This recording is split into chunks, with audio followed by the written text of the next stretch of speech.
movement is just a counter. So you guys see how you guys did the 1-2 stop every time? So that's what I want to focus on, 1-2 stop. But now we're going to basically freeze our defender, basically like a hezzy out of it. So I want to see if we can still get to that 1-2, floating the basketball though, and not, instead of picking it up, again, eyes on the rim, hands thinking like we're going to pick up the basketball and then be able to turn that shot down, again, like a hezzy, basically a hezzy into our drive. Alright, so that's what we're working on. But again, I'm focused on, can we keep this footwork the exact same? Stop. Perfect stop. Turn it down. Good, Jack. That was tough. Yo, what's good? GBD, Season 2, Episode 3, man. We back at it again with another special guest. My guy, Jayquan Starks. You know what it is. Sure. My guy, Quan, went to Trinity, went to Classical Magnet High School. Now he's a pro trainer at Revolution, basketball training. You know what I'm saying? So just like done a lot of successful things with basketball and beyond. Good overall dude, too. Q, you want to jump right in? You know what I'm saying? Start off. Good, man. So I just want to appreciate you taking the time to, join us on our podcast, man. I know you're a busy guy. You're just training in the gym. You can see you in the gym right now. So yeah, I just finished up, bro. So we just go jump right into it, man. So how did you start playing basketball? Like what influenced you to play basketball? I mean, playing basketball, it was just something I did just growing up and as a kid, to be honest. I grew up in the housing project, so honestly, it was a league that was going on there. So that's really where I first got my first taste of basketball, seeing all my older relatives or older or my friends, older brothers, older siblings, that's kind of just playing that basketball league that was in our neighborhood. And I just kind of, just clung to it because that's what everybody was doing at the time. So it was real easy for me to just pick that up. Where I was given the community I was in, and the basketball league was right there, and it got pretty popular. So I would say Nelson Court projects is where I first started playing basketball and picked it up for sure. Definitely. Like that. Go ahead. And then I know for me, being from like Hartford for most of my life, like being in Hartford is like it's had a big influence on me. So what has that influence of like just being from Hartford, like living there and stuff like that, been on you and your life? I think it played a big influence more so when I was younger, just because it was I was around the good, bad, seen good, bad, I seen it all. But so it influenced me to an extent as far as what to do and what not to do. Like I said, I wasn't a kid that was a follower. So I didn't always.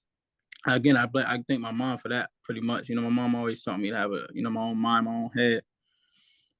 So it influenced me not to fall victim to in my surroundings, given my family history or even people that I was around at the time. So it, like I said, it influenced me a little bit because it showed me what, that there's something more. Basketball probably showed me what was more. My mom showed me that there's something more, and no matter, where you started at, you're not going to finish there. So I always had like a determination factor in my mind and my brain. And, just kind of motivated me to like, be different and do something different because, I felt I was different. And I thought I had a gift that not too many people have. So I wanted to kind of exploit it as much as I possibly can and take it to where I am now with it, really. I give basketball 100% credit to everything that I have in my life.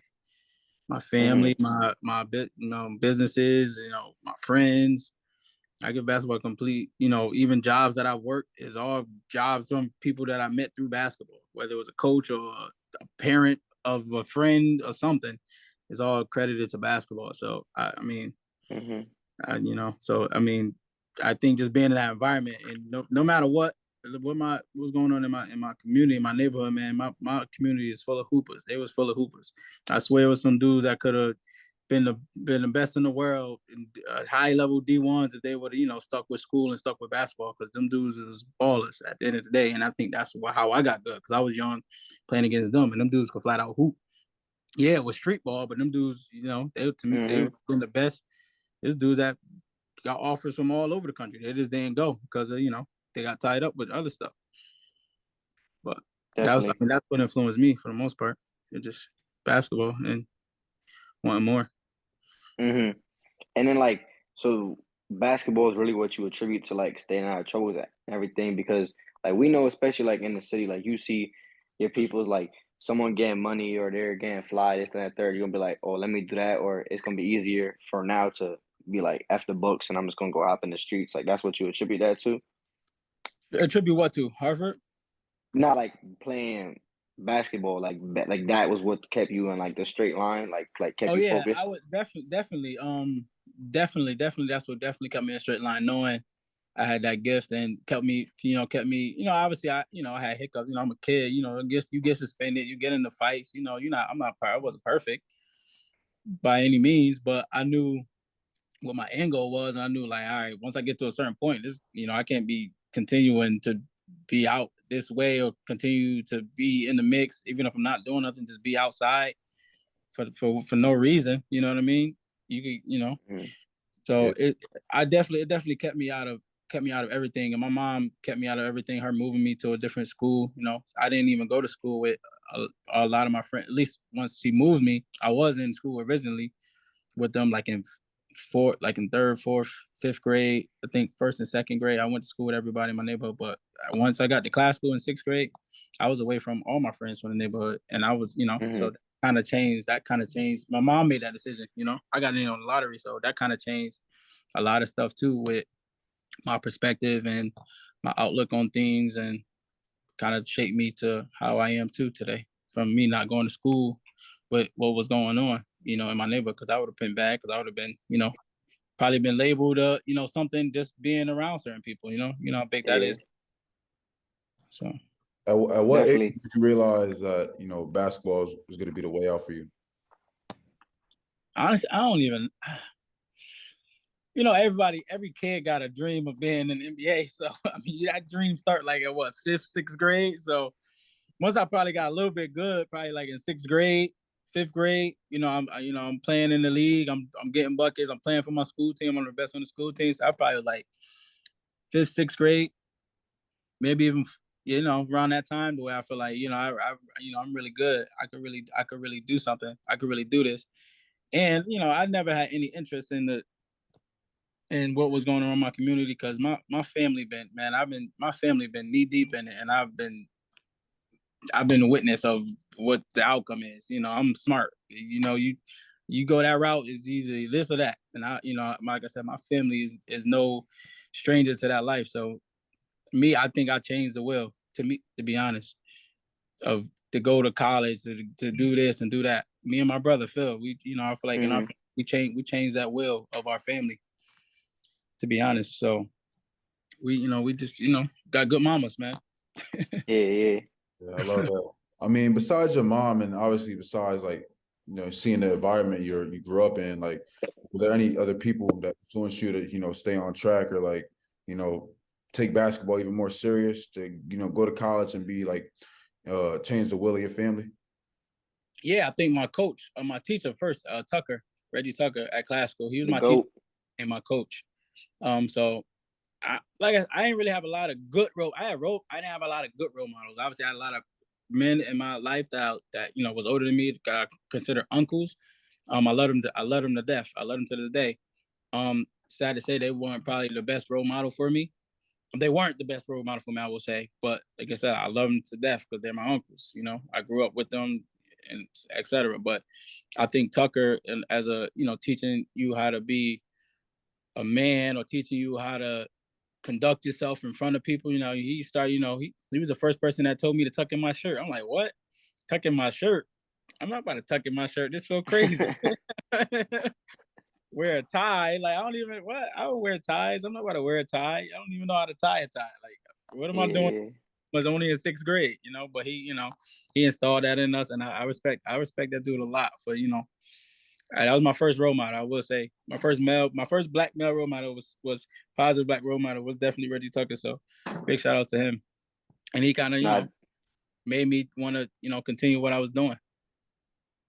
Yeah, definitely. I had the opportunity of like volunteering with Tucker last year, and I've got to know him for the past couple of years. He's definitely like salute to him. Like he's a great individual, great basketball coach. So I definitely hearing you 100% on that.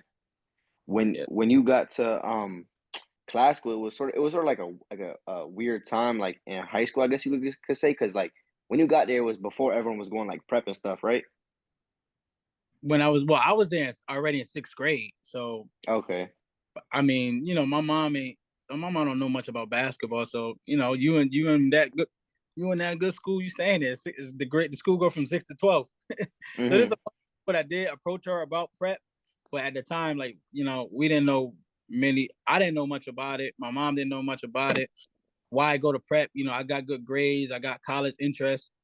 I'm like go to college. So I think at the time we just thought prep was something that you do when you don't have the grades, or Mm-hmm. when you don't have the grades, or something like that, or you're not ready. I don't know what we thought, but no, I didn't. A few coaches did say I should have done that or should do that. I think even try to make my mom do it, but my mom wasn't hearing that. Mm-hmm. My Like, mom not hearing. nah, definitely. Looking back on it, like, would you like? Do you ever think about like, damn, like I should have went prep because blah blah went prep and he ended up going this kind of Think third or. about it, I would have definitely benefited. Knowing what I know now, I would have definitely benefited from it because it allowed me an extra year to get stronger, to get better, to get more interest, play another season of AAU. Because I didn't have any D1 offers. People think that. I think, and people will honestly be surprised when I tell them I didn't. I asked people, some schools that knew about me, D1, and they came to check me out and saw me, but no one offered me Division 1, and I knew one school particularly. They didn't offer me because of my size. Like, yes, I was a good scorer. Yes, I could do this, I could do that, but I was small as hell. I was probably like 5'7", shit, probably 145. You know what I mean? 150. Mm-hmm. So that, like, man, he's gonna Yeah. get on that D1 floor. Like, you know what I mean? He's too small. Like, yeah, he can do this, do that, but he's for me, for my conference, for what I want, he's too small. Which I was, and I think, and again, I had a D2 offer, and obviously I had Trinity. Trinity was free too, also. So I mean, the D2 offer and Trinity were both free anyway. So, but for me, like I said, once I heard that, I definitely made a point of myself to, like, all right, like, damn, like I gotta lift more. Like, so I was like going hard in the gym, like after I heard that, and why I didn't, have D1 offers or D1 interest because of my lack of size. Mm-hmm. Um, so but yeah, but like I said, if I would have went prep, I probably could have. That would have been a year where I did all of that and knew that, and then I would have probably had those offers, those D1 Makes offers. sense. All right. So, I mean, like you said, you didn't get recruited by a lot of D1s. You had a couple of D2s, but what D3s were recruiting you, and why did you end up making the decision to go to Trinity? As far as I know, I had crazy letters out the A. I I, I applied to like 12 schools just Mm. because they had interest in me. Not only Division 3, Division 2s too. I applied to like 12, and I went on visits to. I applied to 12 just because all of them was recruiting me, my D3 and D2, and I probably visited only like 5 or 4. But like I said, it came down to Southern New Hampshire and Trinity. Those are my last two, my one and two. And I thought I was gonna go to Southern New Hampshire because I did like verbally commit. I just sent a text to the coach saying like, "Yo, I'm going there. Like I'm there. I'm choosing to go to y'all." I did say that to him, but then I kind of recanted that and then took Trinity. And again, I think I wouldn't say Trinity wasn't my decision overall. I didn't know what Trinity was just because it was in my backyard. I had a talk with Tucker, who I admired a lot, and I had also a talk with my principal, who went to Wesleyan. So they started giving me a little bit of a background on the type of school Trinity was, as far as the academics, as far as you getting a degree from Trinity.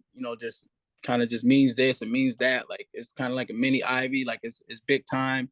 It's it's good basketball. It's the best Division III basketball in the country. Like it's better than a lot of D2 conferences.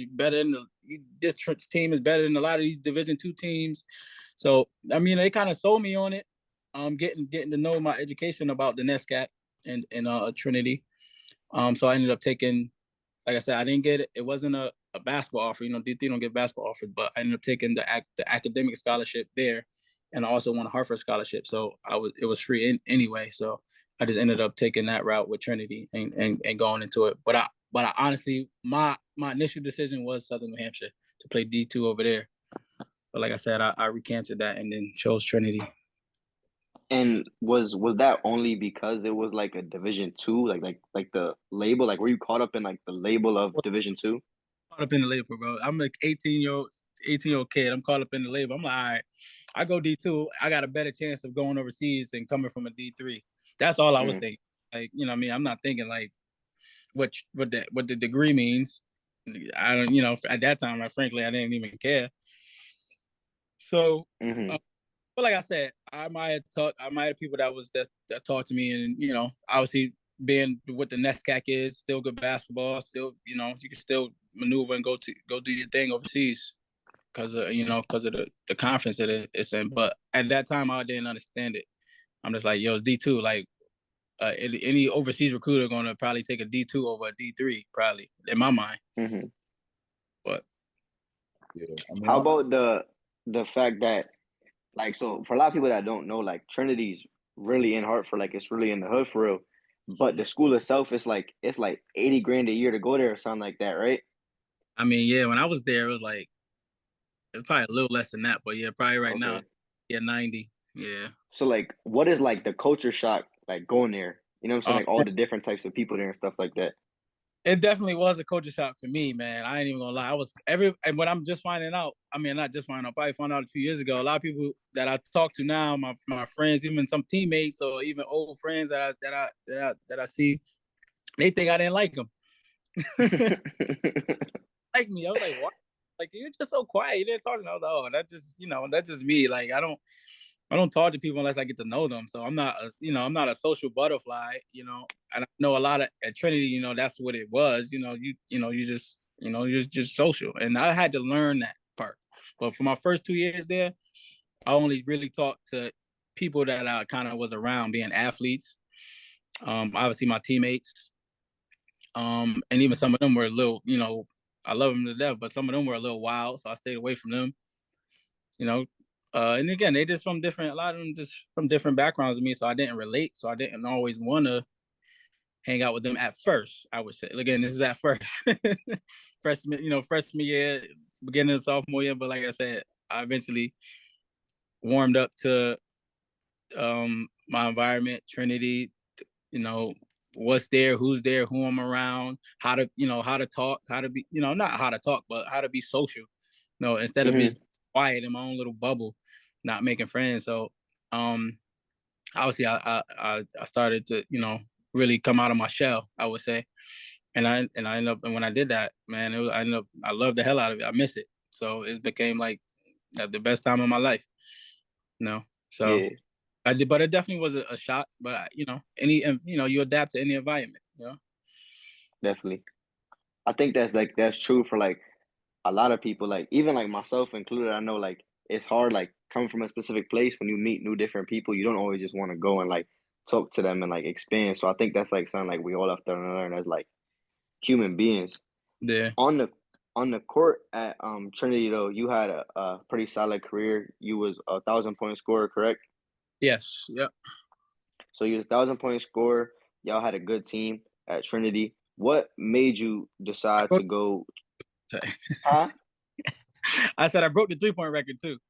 Oh, my fault. I forgot about that. You did. And then what made you decide to go into training? Like why was that outlet instead of using your degree that you got to go pursue something else? The thing is, fresh out of school, again, my mindset was all right, what can I do to go overseas? So So this how training started. I guess, I got to make some money because everything on these camps and circuits that don't really know about, but they all cost if you want to get exposure overseas. So I got a job working in the school system and working at the YMCA. Just to make me some money while I'm at home, paying for my camps to get to survive a little bit for my basketball stuff. And I just started posting my workouts because I had complete access to the gym at YMCA. I wasn't thinking training. I'm just doing my workouts and posting my workouts, motivational stuff a little bit. And parents eventually just started hitting me up like, "Oh, can my son get in with you?" And then I asked the director, Glenn Malden, who's my guy, and he was like, "Yeah, why?" He said, "Yeah, why not? Good idea." He's like, "Well, let's make it a YMCA program, and let's see how it goes." I was like, "Perfect, cool." So he kind of just let me do it, run it as a YMCA program. We ran it as a YMCA program, promoted it, and shit. I mean, before you know it, I just had a bunch of kids in my gym, and I was making money, and I had to give the YMCA their portion, and it just kind of spiraled and blew up from there, like literally right in front of my face so fast. I didn't even think it was something I was going to be fully doing. I just thought it was just another way to easily make money since I'm always in the gym and I could pay for my overseas camps.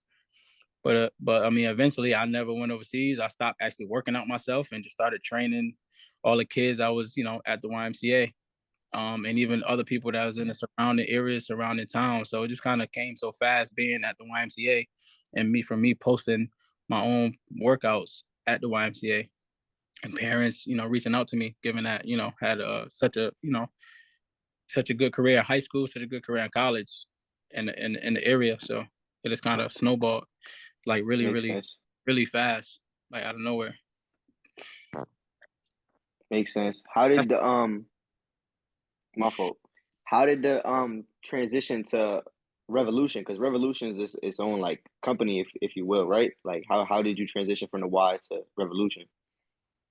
Before it even kind of became a thing, um, a guy who I work with at the East Hartford Middle School, he kind of came to me. He kind of told me about it. He said, "Hey, like we have, I have this guy who's looking to start up a training facility with Micah, and I told him about you, and and I think you'll be great because I already know you train other people. I know your training has been big." He was like, and it was like, "Would you be willing to join us?" I was like, "Yeah, why not?" Like I was like, "Who is he?" And he told me who he was. I knew who he was, but I didn't know who he was, and I kind of just met him to see what his idea was. And this is before it was a gym. He probably had a name to it, but before he even had the space, before the space was built, he was like, "Well, listen, this is me, is myself, it's her, and then is you two. We want to start this, and we want to get this thing rolling. This is our plan. This is how it works. And I know you do your own thing, and this is how business. This is how we'll conduct business. You can stay your own business, but just do it out of here." And then, like I said, it's scary because I already have my own good thing going. So I'm like, what, why transition? But I think for me, as I started to grow as a trainer and have more kids, I couldn't get the space that I needed. Like I was at the YMCA, I was at Trinity, I was maneuvering through both places, but sometimes I would have to get, thrown. I would get, I want to say kicked out of Trinity, but I would have to, if something was going on, I would have to be the one to step out of there. So sometimes Trinity wasn't always available to me. So I would, at the end of the day, I'm, losing out on training people from that. So I just desperately needed more gym time and more gym space than the YMCA and Trinity was giving me. And I thought this would be the perfect thing because now I got 24-hour access to a gym. Nobody could say, when I can't come in, who I can't train or anything like that. So I'm no longer restricted.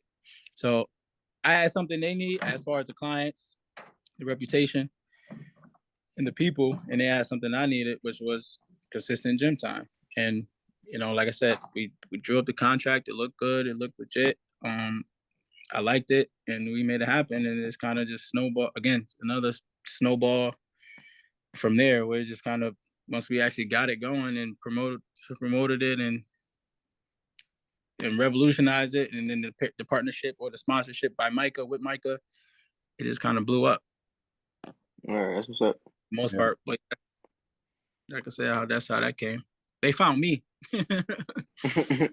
That's dope. And Micah is a well-known trainer, trained a lot of high-level NBA guys, high-level college and high school athletes. So just working with a guy like that, like what did you learn from him?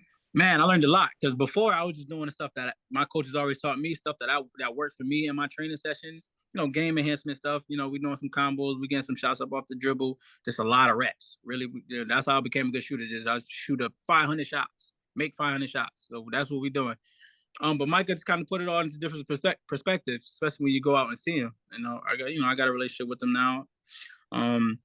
Seen him a bunch of times. He knows me. I knows him. I hang. Every time I'm out wherever they are. I'm hanging out with them, giving me knowledge. I'm asking questions. So it was just a mind blown thing as far as the scale side go. Like there's so many. He's got skills labeled down to a science of basketball that college players displays, NBA players display, WNBA players display. So the knowledge of skill is out of this world. Like it's like no other trainer in this world. I don't care who you say. Is that like his knowledge of skill and how to teach it and go about it is like out of this world. So it taught me a lot about the skill side of basketball and why it helps with your game when you're not elevating. Because for a long time as a player myself, I was good, but I feel like once I got to like my prime peak in college, I like stopped elevating or getting better so fast. Like to me, my junior and senior year was the same. I'm like, damn, like I should have been like, why I don't feel like I got better? I'm the same. And I was just because I've been doing the same workouts for years and years and years and years. And I never knew what else to do. And getting Micah stuff, I'm like, dang, I wish I had this during that time because I would have been working on all of this skill stuff. And I think that would have, from junior to senior year, from senior year to me trying to go overseas would have just elevated my game in a crazy different way, like early on, rather than getting it later when I'm done, when I'm done trying to play.